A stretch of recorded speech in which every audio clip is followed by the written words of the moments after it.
Our next student is Sister Jess Conant, who's being assisted by Matilda Alcaster, who's doing this for the first time, and we appreciate that.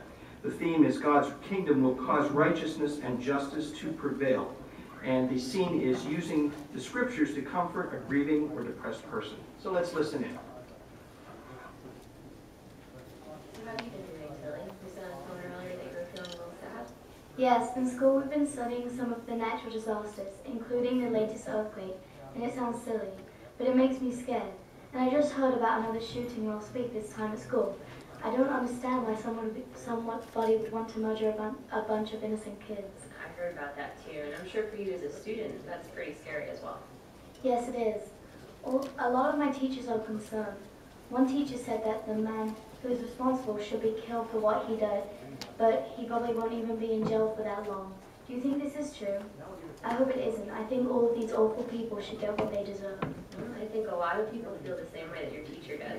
And unfortunately, because imperfect humans are ruling mankind right now and doing the judging, it's hard to say whether or not justice will take place for any crime. Wouldn't you agree, though, that as humans, it's difficult to judge with true justice? After all, we can't read people's hearts or know their thoughts. No, we can't, but nobody can. Well, no human can. And they can only judge based upon what they see or hear. But the Bible actually talks about two persons that do have the ability to read hearts. And one is Jehovah God, which makes sense because he created us. So he knows us better than we even know ourselves. Do you know who the other person is? Is it his son, Jesus? That's right. And do you remember we talked about Jesus and how he's the king of a government that's ruling in heaven? Yes, I think we talked about that a couple of weeks ago. Right. Let's look up the scripture at Isaiah chapter 11, verses 3 through 5. And we'll learn a little bit more about how Jesus judges. And that's Isaiah chapter 11, verses 3 through 5. And I'll pick up kind of at the B part in verse 3. It says, "And he will not judge by any mere appearance to his eyes, nor reprove simply according to the thing heard by his ears. And with righteousness he must judge the lowly ones, and with uprightness he must give reproof in behalf of the meek ones of the earth. And he must strike the earth with the rod of his mouth, and with the spirit of his lips he will put the wicked one to death. And righteousness must prove to be the belt of his hips, and faithfulness the belt of his loins." So Jesus is different from humans who judge merely by their eyes and ears. And there are many different Bible accounts from when Jesus was on earth where he very wisely used the ability to look into man's heart and read his thoughts. And he did so with the Jewish leaders, people whom he witnessed to, and his disciples. It also said in that scripture that Jesus would judge with righteousness. Now, righteousness basically means uprightness. And when it's used in the Bible, it means specifically the condition of rightness according to God's standards. So if it says that Jesus had righteousness and used it to judge, what would that mean? By whose standards would he be judging by? God's? Exactly. Now we're going to be talking more about this in a little more detail a few chapters from now in the book that we're studying, but I do want to show you just one more scripture about Jehovah's kingdom, because now we know that Jesus is righteous and just, and that he's ruling as king of God's kingdom, or government in heaven. But what does that mean for us? There's a lot of terrible things happening right now, so will Jehovah and Jesus do anything to help us? So let's look at 2 Peter chapter 3 and verse 13. And maybe you could read that for us. That's 2 Peter 3 and verse 13. "But there are new heavens and a new earth that we were awaiting according to his promise, and in these righteousness is to dwell." Okay. So the heavens have already been made new in the sense that there's no wickedness in them. But what's the second part of the promise in that scripture? A new earth. Right, an earth where righteous and justice prevail, and where there's no natural disasters.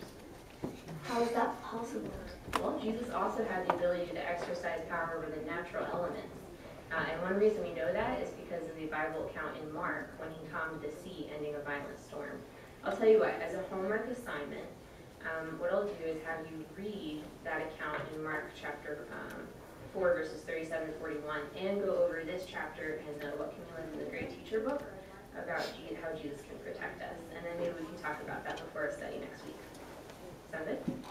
Okay.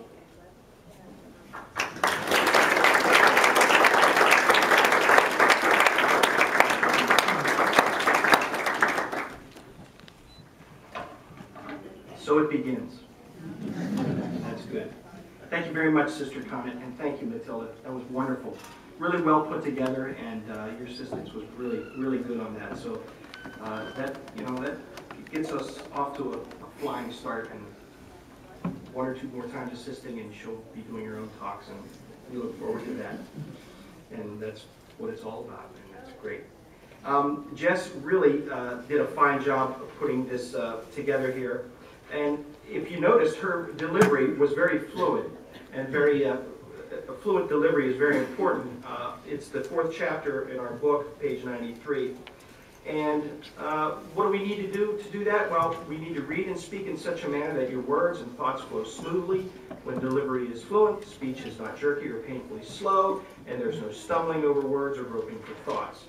So, how do we improve if we need to do that? Well, we need to build up our vocabulary.